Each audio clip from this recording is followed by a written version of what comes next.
তরঙ্গের বেগ ভিন্ন ভিন্ন মাধ্যমের জন্য আলাদা কেন?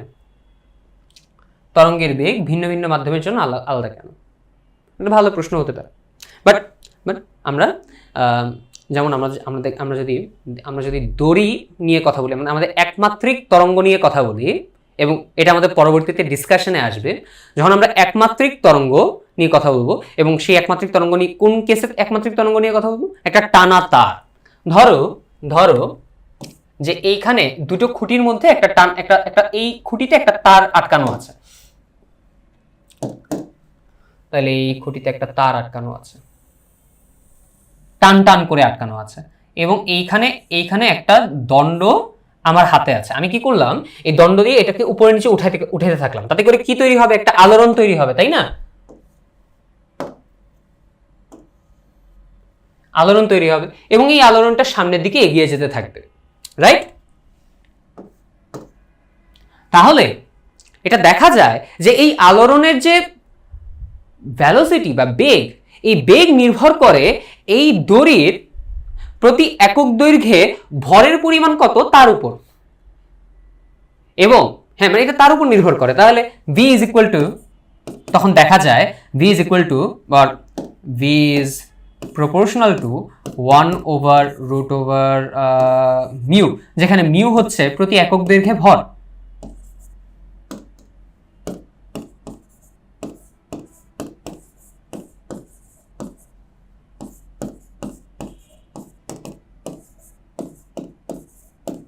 আমাদের এই ক্যালকুলেশনটা করতে হবে, অর্থাৎ আমাদের যে v কিভাবে √u এর ব্যস্তানুপাতিক, সেই ক্যালকুলেশনটা কিন্তু আমাদেরকে করতে হবে। কিন্তু তার আগে আমরা এটা কেন দেখালাম? এটা দেখালাম এই কারণে, এটা বলবার জন্য যে তরঙ্গের বেগ মাধ্যমের প্রকৃতির উপর নির্ভরশীল একটা ব্যাপার। এটা ঠিক তরঙ্গের উপর নির্ভর করে না, বরং মাধ্যমের উপর নির্ভর করে। আবার হ্যাঁ, তরঙ্গের উপর নির্ভর করে, যেমন বায়ু মাধ্যমে শব্দ তরঙ্গের বেগ যা, বায়ু মাধ্যমে আলোক তরঙ্গের বেগ কিন্তু তা নয়। তার মানে তরঙ্গের প্রকৃতির উপরও এই ব্যাপারটা নির্ভর করতে পারে। তাহলে যেমন হ্যাঁ, যে আর্গুমেন্টটা বললাম একটু আগে, যে বায়ু মাধ্যমের ক্ষেত্রে আবার মাধ্যম ভেদে শব্দ তরঙ্গের বেগ আলাদা আলাদা। যেমন পানি মাধ্যমে শব্দ তরঙ্গের বেগ নিয়ারলি 1410 মিটার পার সেকেন্ড। তাহলে এটা পানি মাধ্যমে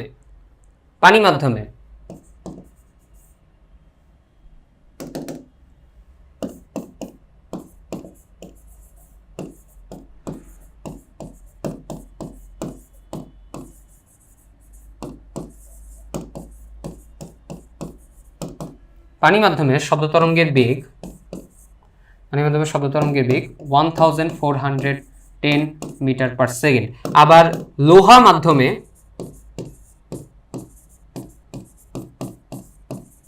সেটা nearly 5100 metre per second approximately, আগে পিছিয়ে হইতে পারে। এখন এটা কেন? মাধ্যমের প্রকৃতির উপর নির্ভর করে। তারপর আরেকটা হচ্ছে, কোন তরঙ্গ যখন এক মাধ্যম থেকে আরেক মাধ্যমে প্রতিসরিত হয় তখন নিজের কম্পাঙ্ক অপরিবর্তিত রাখে কেন? এবং এটা নিয়ে আসলে একটা ভালো আর্গুমেন্ট দেওয়া যেতে পারে, আমরা বুঝতে পারি এরকম একটা ভালো আর্গুমেন্ট দেওয়া যেতে পারে। যেমন একটু খেয়াল করবেন যে আমরা একটা পাতলা দড়ি নিব, হ্যাঁ, একটা পাতলা দড়ি নিব, এবং আমরা একটা মোটা দড়ি নিব।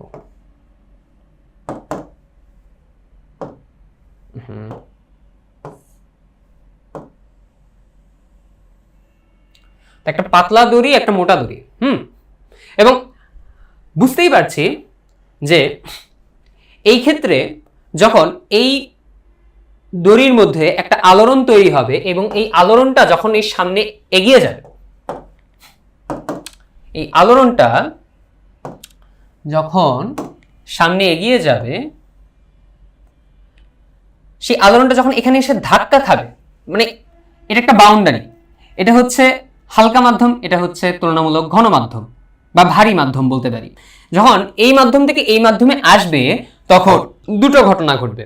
এক, তরঙ্গের প্রতিফলন ঘটবে, অর্থাৎ তরঙ্গের একটা নির্দিষ্ট তরঙ্গের শক্তির একটা নির্দিষ্ট পোর্শন প্রতিফলিত হয়ে এদিক বরাবর চলে যাবে, একটা আলোড়নের একটা পোর্শন এদিক বরাবর যাবে, এবং আরেকটা পোর্শন এদিক বরাবর প্রতিসরিত হয়ে সামনের দিকে এগিয়ে যাবে। তাহলে দুটো ঘটনা ঘটছে, এক হচ্ছে প্রতিফলন হচ্ছে এবং প্রতিসরণ হচ্ছে। কিন্তু আমরা বলি যে এই তরঙ্গের প্রতিসরণের ক্ষেত্রে যে প্রতিসরিত তরঙ্গ, অর্থাৎ ভিন্ন মাধ্যমে যে তরঙ্গটা গেল, সেই ভিন্ন মাধ্যমের তরঙ্গটার কম্পাঙ্কের কোনো পরিবর্তন হতে পারবে না। অর্থাৎ এইখানে যে তরঙ্গটা আছে ওই তরঙ্গের যে কম্পাঙ্ক, ওই কম্পাঙ্কটা যদি হয় এফ, এই যে তরঙ্গ, এই সাইনোসয়েডাল তরঙ্গ, এই সাইনোসয়েডাল তরঙ্গের কম্পাঙ্ক যদি হয় এফ, তাহলে এইখানে যে তরঙ্গটা থাকবে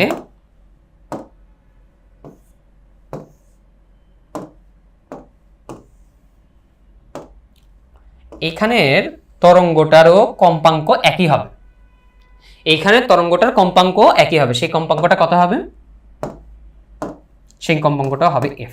এখন কেন বলছি এটা এটা এটা এটা ঠিক কিভাবে হতে পারে? এটা হতে পারে এই কারণে, একটু চিন্তা করে দেখবেন, যেহেতু এই হলুদ দড়ি আর এই যে কমলা দড়ি, এই দড়ি দুইটা এই পয়েন্টে সংযুক্ত আছে। কোন পয়েন্টে? এই পয়েন্টে এরা কানেক্টেড, সংযুক্ত আছে। তাহলে এই কোণার যে কম্পন, মানে এই সংযোগ বিন্দুর যে কম্পন, এই সংযোগ বিন্দুর কম্পনটাই এই তরঙ্গের জন্য উৎস হিসেবে কাজ করবে। তাহলে এই সংযোগ বিন্দুর কম্পাঙ্ক কত? এই সংযোগ বিন্দুর কম্পাঙ্ক হচ্ছে এই হলুদ তরঙ্গের কম্পাঙ্ক। তাহলে এই হলুদ তরঙ্গের কম্পাঙ্ক যা, এই সংযোগ বিন্দুর কম্পাঙ্ক তা প্রকারান্তরে, এবং দুঃখিত, ঠিক এই কারণে এই কমলা রঙের তরঙ্গের কম্পাঙ্ক তাই হবে। জাস্ট এই কারণে যে এইখানে যে সংযোগ স্থল, এই সংযোগ স্থলটার কম্পাঙ্ক ভিন্ন হতে পারে না। একটু চিন্তা করেন, এমন যদি হইতো যে এই হলুদ পোর্শনের তরঙ্গ কম্পাঙ্ক হচ্ছে এফ, এবং দুঃখিত, এই হলুদ পোর্শনের কম্পাঙ্ক হচ্ছে এফ, এবং এই কমলা পোর্শনের কম্পাঙ্ক হচ্ছে এফ প্রাইম। তাহলে এই কোণা যত তাড়াতাড়ি কম্পন করতো, এই কোণাটা হয়তো তার চেয়ে আস্তে আস্তে কম্পন করতো। যদি এমনটা হইতো তাহলে তো এই বন্ধনটা ছিঁড়ে যাইতো, মানে এই বন্ধনটা তখন আর থাকা সম্ভব হইতো না। মানে ধরেন আমি আর আপনি, আমার এই দুইটা হাত কানেক্টেড, কারণ আমার এই হাতের কানেকশন আর এই হাতের কানেকশনটা যদি একই সাথে কম্পনটা না ঘটায়, তাহলে তো আমার এই বন্ধনটা আলাদা হয়ে যাবে এবং ছিঁড়ে যাবে। ধরো এটা প্রতি 1 সেকেন্ডে উপরে নিচে উঠতেছে, এটা প্রতি 2 সেকেন্ড উঠতেছে, তাহলে তো এটা মিসম্যাচ করে যাবে। বুঝতে পারতেছেন কি? তাহলে আমার এই সংযোগস্থলের কম্পাঙ্কটা যেহেতু উৎসের কম্পাঙ্কের সাথে ম্যাচ করতেই হবে, আদারওয়াইজ এই সংযোগটা নষ্ট হয়ে যাবে। যদি ম্যাচ করতেই হবে, এই কারণে একটা তরঙ্গ যখন এক মাধ্যম থেকে আরেক মাধ্যমে প্রতিসরিত হয়, তখন প্রতিসরিত তরঙ্গের কম্পাঙ্কের কোনো পরিবর্তন হয় না। আমরা এই আর্গুমেন্টটা দিচ্ছি। বুঝতে পারছি এতটুকু পর্যন্ত? ওকে, তাহলে এটা যদি বুঝে থাকি, তাহলে কম্পাঙ্কের কোনো পরিবর্তন হয় না, তাহলে এর উপর ভিত্তি করে আমরা কিছু অঙ্কের কনসেপ্ট বুঝতে পারি। মানে আমাদের 9 10 এই অঙ্কগুলো আমরা করতাম, তাই না? প্রথম কনসেপ্টটা হচ্ছে এই যে প্রতিসরিত তরঙ্গের কম্পাঙ্ক পরিবর্তিত হয় না, কিন্তু বেগ তো পরিবর্তিত হয়, তাই না? কারণ বেগ নির্ভর করে মাধ্যমের প্রকৃতির উপর এবং তরঙ্গের প্রকৃতির উপর। বিবেচনা করি যে আমরা শুধু শব্দ তরঙ্গ নিয়েই কথা বলছি। যদি এমনটাই হয় যে শুধু আমরা শব্দ তরঙ্গ নিয়ে কথা বলি, তাহলে এই শব্দ তরঙ্গ এক মাধ্যম থেকে আরেক মাধ্যমে প্রতিসরিত হচ্ছে। এই শব্দ তরঙ্গের বেগের পরিবর্তন ঘটবে, কারণ মাধ্যমের পরিবর্তন হচ্ছে। তাহলে বেগ পরিবর্তিত হবে। তাহলে প্রথম মাধ্যমে যদি বেগ হয় v1, দ্বিতীয় মাধ্যমে বেগ হচ্ছে v2। প্রথম মাধ্যমে বেগ কম্পাঙ্ক যদি হয় f1, দ্বিতীয় মাধ্যমে কম্পাঙ্ক হচ্ছে f2। প্রথম মাধ্যমে তরঙ্গ দৈর্ঘ্য যদি হয় λ1, দ্বিতীয় মাধ্যমে তরঙ্গ হচ্ছে λ2। তাহলে আমরা কি এই সম্পর্কটা লিখতে পারি কিনা? আমরা তো অবশ্যই লিখতে পারি যে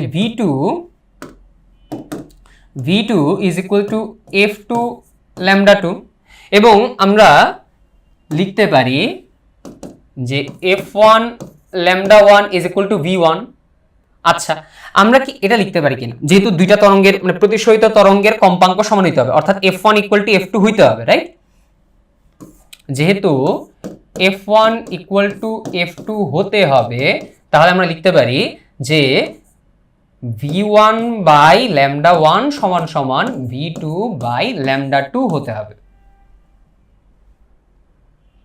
তখন আমরা সেই সম্পর্কটা পাই, যেটা হচ্ছে v1 by v2 is equal to λ1 by λ2। Clear এতটুকু পর্যন্ত? আচ্ছা, আরেকটা কথা কি, আরেকটা হচ্ছে মাধ্যমের প্রকৃতির উপর যে নির্ভর করার ব্যাপারটা। এখন যেমনটা বললাম যে আমাদের যে তরঙ্গ, এটা যদি একটা নির্দিষ্ট প্রকৃতির তরঙ্গ হয়, যদি নির্দিষ্ট প্রকৃতির তরঙ্গ বলতে আমরা যদি বলি শব্দ তরঙ্গ হয়, এবং মাধ্যম যদি ফিক্সড থাকে, যদি বায়ু মাধ্যম হয়, তাহলে বেগ তো ফিক্স হয়ে গেল। তাহলে নির্দিষ্ট প্রকৃতির শব্দ তরঙ্গ এবং নির্দিষ্ট মাধ্যম বায়ু মাধ্যম, এর জন্য শব্দ তরঙ্গের বেগটা ফিক্সড, এবং ওই তরঙ্গের বেগটা তাপমাত্রা ভেদে ভিন্ন ভিন্ন হতে পারে। তাহলে আমরা এই ব্যাপারগুলো চিন্তা করি যে কি, যেই কারণগুলোতে তরঙ্গের বেগ ভিন্ন ভিন্ন হতে পারে সেই কারণগুলো কনস্ট্যান্ট, তাহলে তরঙ্গের বেগটাও কি ওই মাধ্যমে কনস্ট্যান্ট, সময়ের সাথে সাথে পরিবর্তিত হচ্ছে না, ভিন্ন ভিন্ন স্থানে পরিবর্তিত হচ্ছে না। তাহলে আমরা বলতে পারি যে দুটি ভিন্ন ভিন্ন তরঙ্গের জন্য, অর্থাৎ যদি দুইটা ভিন্ন তরঙ্গ এরকম হয় যে একটা তরঙ্গের কম্পাঙ্ক হয় f1, একটা তরঙ্গের কম্পাঙ্ক হয় f1, ওই তরঙ্গের তরঙ্গ দৈর্ঘ্য হয় λ1, এবং আরেকটা তরঙ্গের কম্পাঙ্ক হয় f2 এবং ওই তরঙ্গের তরঙ্গ দৈর্ঘ্য হয় λ2, তাহলে আমরা বলতে পারি f1 λ1 is equal to v1 and f2 λ2 is equal to v2।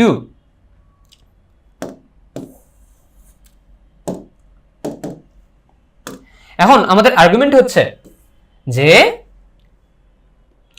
ওই মাধ্যম এর মধ্যে তরঙ্গের বেগ পরিবর্তন হবে না, মানে শব্দ তরঙ্গের বেগটা ফিক্সড। এটা ওই শব্দ তরঙ্গের কম্পাঙ্কের উপর বা তরঙ্গ দৈর্ঘ্যের উপর নির্ভর করে না, এটা শব্দ তরঙ্গ, মানে এই যে এই তরঙ্গটা যে শব্দ এবং ওই মাধ্যমের প্রকৃতি, ওই মাধ্যমের তাপমাত্রা, এইসব প্রপার্টির উপর নির্ভর করতেছে। এবং আমরা বিবেচনা করতেছি এইসব প্রপার্টি ভিন্ন ভিন্ন জায়গায় বা ভিন্ন ভিন্ন সময়ে চেঞ্জ হচ্ছে না, তাইলে তরঙ্গের বেগও সময়ের সাথে সাথে বা স্থানের সাথে সাথে চেঞ্জ হচ্ছে না। এটা যদি বিবেচনা করি তাহলে আমরা লিখতে পারি যে v1 is equal to v2, আমরা লিখতে পারি f1 λ1 is equal to f2 λ2। তাহলে আমাদের এই সম্পর্কটা আসে।